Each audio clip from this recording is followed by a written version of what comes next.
I'm Gumby, damn it! You don't talk to me that way!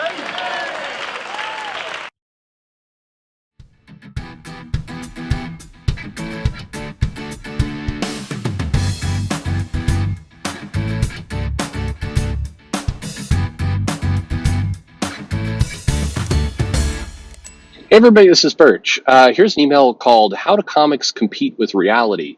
This is going to go in a different direction, for sure, than the way where this video goes. But it does strike me that one of the issues that Marvel has, and it's going to be, it's been their challenge.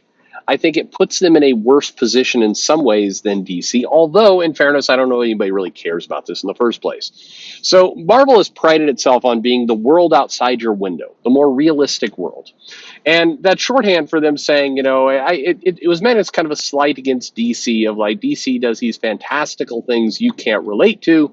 We do things you can relate to, and therefore that makes us better in some form or fashion. Sounds good. I don't know that it plays out that way either. I mean, it doesn't play out that way. It's kind of the simple way. It has become the world outside of a handful of writers who are largely, don't go outside a lot. No offense, outside their window, and their window is currently boarded up with plastic because they're terrified of COVID. Here's the thing well, you know what? I'm not even going to get into it. There was a particular writer that people can't stand that comes up all the time in YouTube videos, and people bring them up all the time. So there's your giveaway. And I was reading that person's plans for Thanksgiving, and it was heartbreaking because it's like this is not what any kind of person that you would say, yeah, this person's living a healthy, good life would write. Like it's not like you want to get my heart goes out to that person. Say, we need to get you some help because what you're saying here, unhealthy. It is unhealthy. You're kind of your general terror of the world and COVID and all that kind of stuff. Anyway, it is the world outside a very small segment of the population's window. It's not the real window. But let's read this mail and think about how comics compete with this reality. Here we go. It says, "Hey Perch. As always, love your videos. Thank you. You're one of the only creators I know who remind me, you're in the best ways, promise, of my favorite writers from the 90s, 2000s. Your history of the business and tech provides a point of view that's currently missing from mainstream comics, which leads me to my point. It is December 5th, 2022, and the top headlines are South African rocket mogul buys website that controls national discourse. African-American music legend and fashion icon praises Axis powers. MIT math genius steals billions using imaginary money."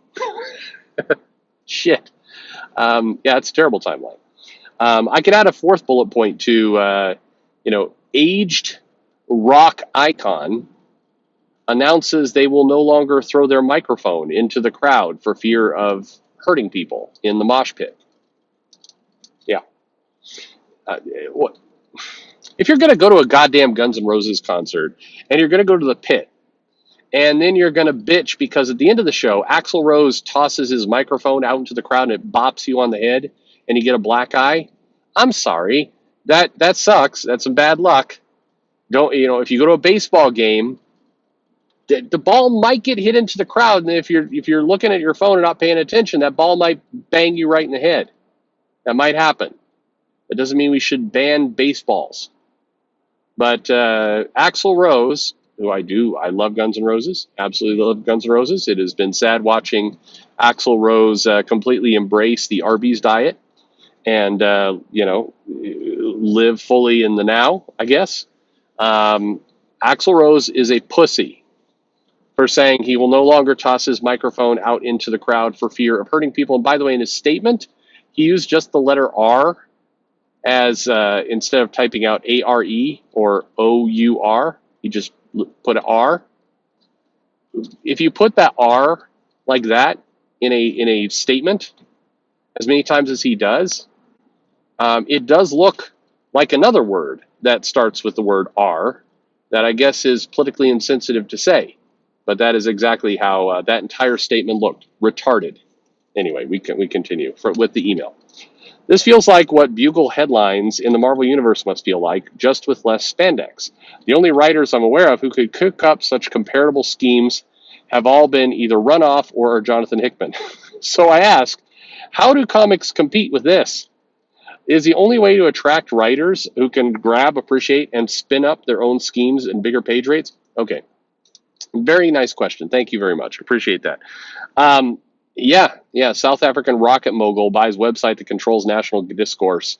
And Kanye West apparently. Kanye West, like, he's wearing a mask now to things, like a full, not a mask like a COVID mask, like a full. You know what? Um, Taking the question seriously, if we're going to try that.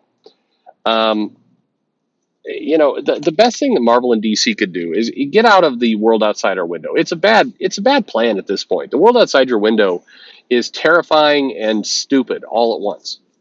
It's not good. So you're better off just give us an amazing world we can embrace and love instead. You know what? The comics that tend to do well. Here's like a secret magic hint. The comics that are amazing that you come back to, that you read over and over and over and over and over again, they don't tend to have ripped from the headlines stories. Some do, and I think we've all lived long enough that we need to get over saying things like Daredevil Born Again was an amazing deconstruction of a superhero, and drug abuse in terms of old Karen, and just there's a world. We have comics that we held up from the past that were grounded in reality. But if you really look at them, they're not. I saw a video earlier on another channel that somebody sent to me saying, "Look at this shit." And basically, the premise of that video was that Civil War, the Mark Millar Civil War, one of the reasons it was so popular is it was grounded in reality, the reality of a disagreement between two heroes about the nature of superhero fighting. And bullshit. Civil War is not grounded in real life events. It is not. We have not seen the Biden administration create a prison in the negative zone, and we have not seen them recruit crazy cartoonish villains to run their government. Well, actually, no. I know. I'm just saying. Make stories that feel big, iconic. Tell tales that the hero having huge dramatic acts of heroism. I know several of you, and please, this is not catering to the weebs, but I know several of you do not like My Hero Academia, and that is fine, perfectly fine.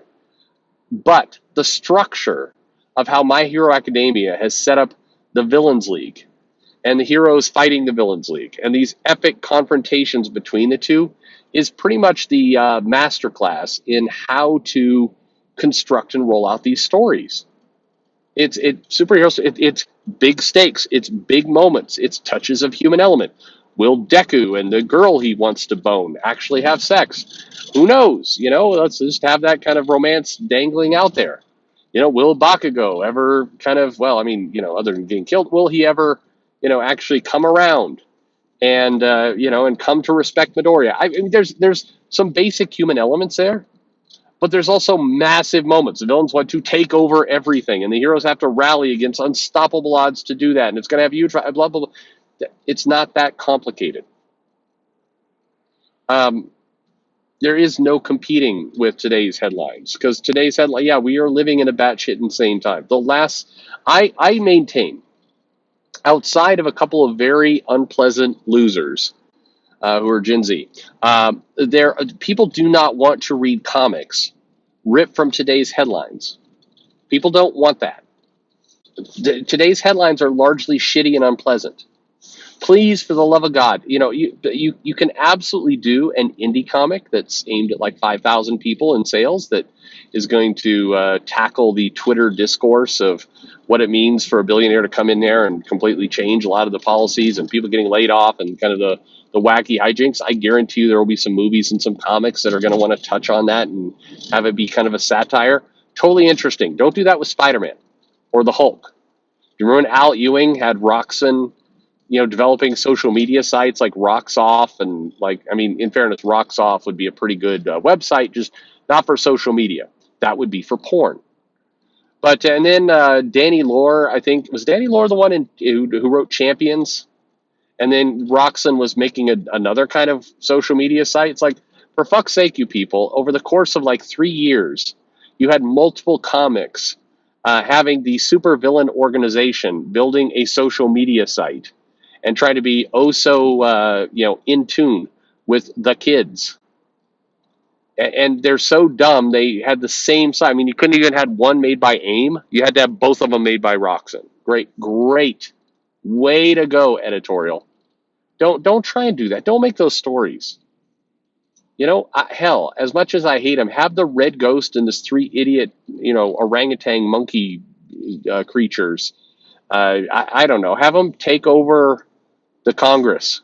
Nobody would notice. But I'd do that, and then have the heroes have to go save them, and I don't know, or have them take over the UN, and then the UN members are all like telepathically held hostage, and they're all going to shoot each other if the heroes try and get in and save them. It's a good old classic, hostage standoff, and heroes got to figure out a way to defeat the red ghost and his dumbass apes. I mean, do that story, please.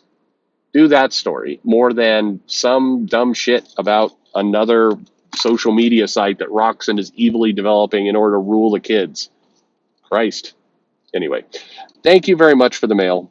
Thank you for you're getting me to do a story pitch that involves the red ghost. So clearly we live in the worst timeline of all time. Anyway, there you have it. Let me know your thoughts in the comments below. Like and subscribe, of course, and thanks for listening.